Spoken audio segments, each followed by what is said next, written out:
So here again, we have another question on the calculation of the equation of motion. And I know some of you want to master this very topic, and that's why we're here.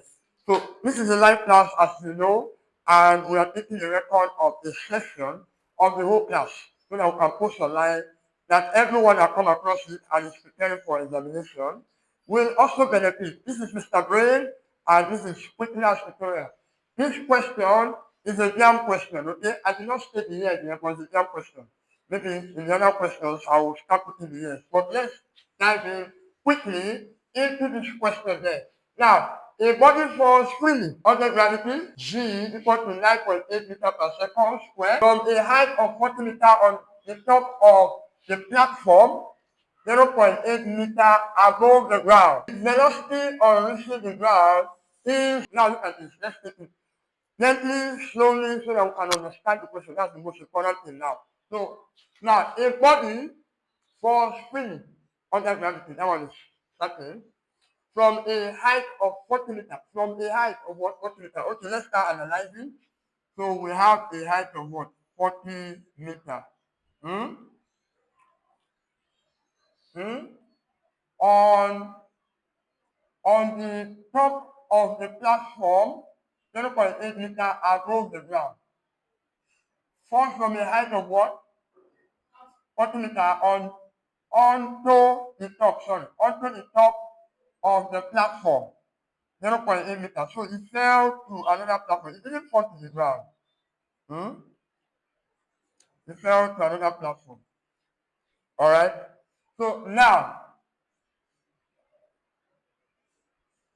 its velocity on reaching the platform is the velocity on reaching the platform. So this is the platform. It didn't fall to the ground. The platform is 0.8 meters. Please, I want us to both look at this. Let every one of us focus our eyes so that we can try to understand the question. So this is where it falls. It didn't reach the ground, but it fell to the platform. Okay? All right. So the question says we should find the velocity and the velocity on reaching the platform. So the velocity on reaching this platform. So guys, now I'm going to explain this topic as if you're just hearing it for the first time. Why? Because you need to understand it so that you can be able to solve questions on your own. Now let me explain it as if you're hearing it for the first time. Now, this is the diagram. Like I said, you must have a diagram to represent this kind of question under equations of motion, especially the one that has to do with what? Free fall. So you have to draw a diagram because the diagram will quickly give you what to do. So the diagram has told me that it's falling on its own. So initial velocity is 0, and I'm actually looking for final velocity, right? Hmm? So the acceleration to gravity is not 10, please class. It's not 10. Some of you will be very fast.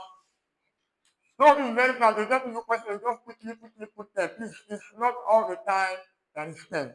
In fact, most times, when as we get higher, all right, as we move into our institution, most times the gravity is what? 9.8, not 10. So take note, 9.8. All right.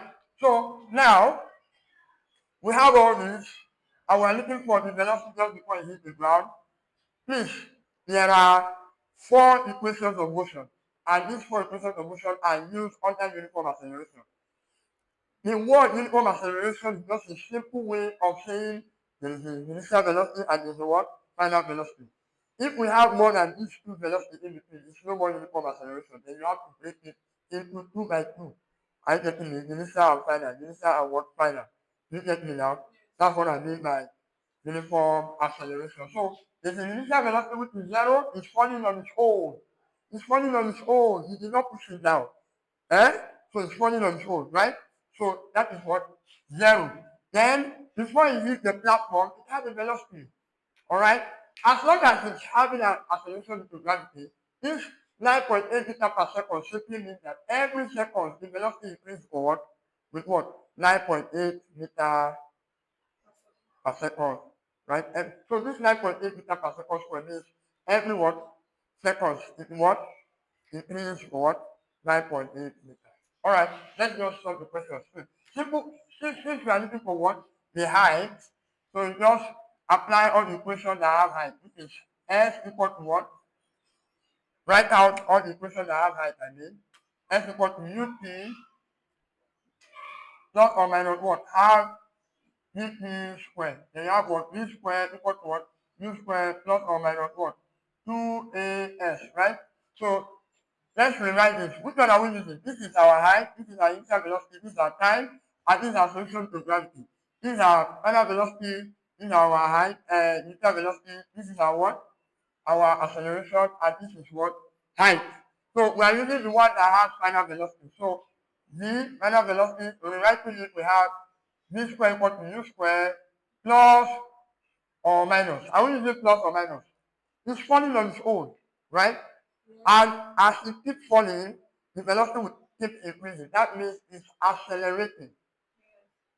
It's going with gravity, right? It's falling under gravity. So you are using plus. If it's going against gravity, what will you use? Oh, minus, minus. All right. So let's continue. So that's 2 G. This A will turn to G. Are you with me? Then S will turn towards H. Mr. Bill, you're too fast. Slow down, slow down, slow down. I'm coming down. I don't calm down for Jesus. Calm down for Jesus. All right, let's take it slowly. You get this equation. You get this diagram.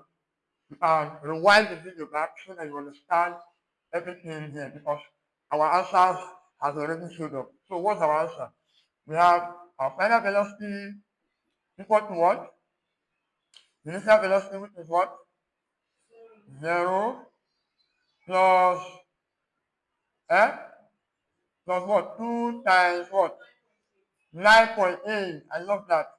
Then times what? The height. What's the height now? From here to here is 40. But from here to this place will be what? Remove 0.8 from it. That's what? 39.2, right? 40 minus 0.8. That's 39.2.